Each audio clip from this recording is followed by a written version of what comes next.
हमारे चैनल को तुरंत सब्सक्राइब व ग्रुपों में शेयर करें और आइकन का बटन अवश्य दबाएं। चैनल में विज्ञापन व न्यूज हेतु संपर्क करें।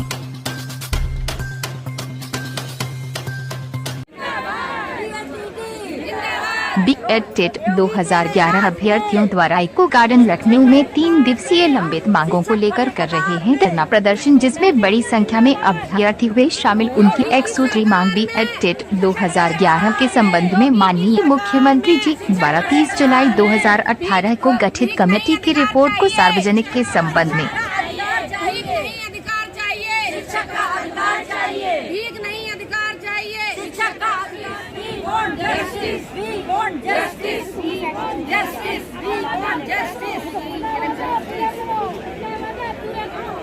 जैसा कि आज इको गार्डन लखनऊ में आप लोगों का विशाल धरना चल रहा है, क्या कारण है? सबसे पहले मैं आपको धन्यवाद देना चाहता हूं और आपके चैनल के माध्यम से मैं संपूर्ण प्रशासन को सूचित करना चाहता हूं। ये जो विशाल महाआंदोलन जो हमारा 8, 9, 10 चल रहा है, आज इस विशाल महाआंदोलन का अंतिम दिन है और इस आंदोलन के जरिए मैं आपको बताना चाहता हूं कि सरकार जब 2011 में 72,825 की वैकेंसी आई थी और उस वैकेंसी के उपरांत एक वैकेंसी और आई थी 72,825 की, जो सपा सरकार निकली थी, जिसमें हमारे 290 करोड़ रुपए जमा है और एक दिन की काउंसलिंग भी पूरी है। और इसको लेकर हम कोर्ट में भी गए थे और वहाँ से हमको लिबर्टी, सरकार को कोर्ट ने लिबर्टी दी है कि जो 72,825 की वैकेंसी है उसको भरा जाए।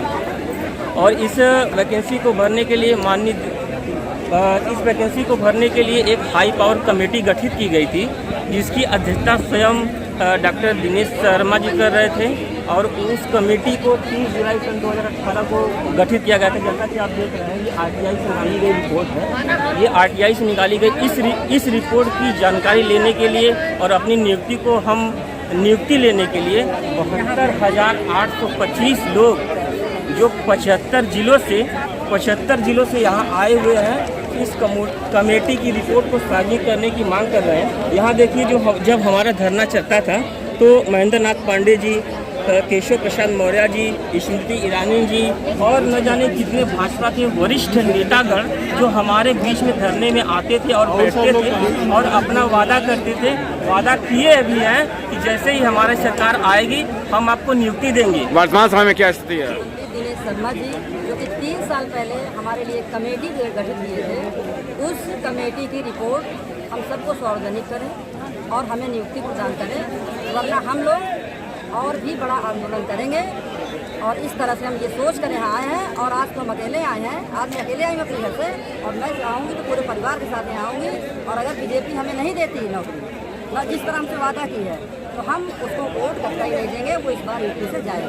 और नहीं, यहाँ तो योगी सरकार हमारे प्रधानमंत्री वो हमें इच्छा मृत्यु का आदेश करें कि हाँ ठीक है, आप इच्छा मृत्यु कर लीजिए। बताएं। सर्वप्रथम तो हम आपको धन्यवाद देना चाहते हैं कि आपको और आपके चैनल को, क्योंकि इसके माध्यम से हम माननीय मुख्यमंत्री योगी जी से ये कहना चाहते हैं कि 2011 से लेके 2021 आ गया है और हम लोगों की नियुक्ति को वो क्यों नहीं पूरा कर रहे हैं, क्यों इस मुद्दे को उन्होंने अपना पर्सनल मैटर बना लिया है, क्यों वो एक राजा की तरह नहीं सोचते, क्यों वो एक मंत्री की तरह नहीं सोचते। तो उनको सोचना चाहिए, अगर वो आगे की भर्ती कंप्लीट कर रहे हैं तो इस भर्ती को कंप्लीट करना भी उनका फर्ज बनता है। इसकी तरफ उनका ध्यान बिल्कुल भी नहीं है। तो मेरी यही उनसे विनती है हाथ जोड़कर कि कृपया इस पर ध्यान दें। जैसा कि आप लोग धरने बैठे हुए हैं, क्या कारण है? सर, हम लोग सर्वप्रथम जो शिक्षक पात्रता परीक्षा 2011 में सरकार द्वारा आयोजित की गई उसके उत्तीर्ण अभ्यर्थी हैं। हम लोगों ने आवेदन किया 2011 में, 2012 में, लेकिन सरकार हमको सिर्फ छलावा देती रही, लॉलीपॉप देती रही और आज तक हम लोग को नियुक्ति नहीं। आज 11 साल के अनवरत संघर्ष के बाद आज हम लोग उम्र के उस पायदान पर, उस पड़ाव पर हैं कि अब हम लोग एज बार्ड हो चुके हैं, अब हम कहीं आवेदन नहीं कर सकते। क्या चाहते हैं? हम यही चाहते हैं सरकार से कि जो 72,000 उसको पुनर्बहाल किया जाए, उसमें बची हुई सीटों को या अगले नियुक्ति, किसी भी नियुक्ति में हमको बहाल करके हमारा अधिकार। इससे पहले भी आप लोग धरना प्रदर्शन कर रहे थे, अभी तक क्या आश्वासन रहा? 2018 में हमने जब धरना दिया तो 30 जुलाई 2018 को एक कमेटी बनाई गई, जिसके अध्यक्ष बनाए गए डॉक्टर उप मुख्यमंत्री डॉक्टर दिनेश शर्मा, और आज तक उस कमेटी की रिपोर्ट सार्वजनिक नहीं की गई। Justice V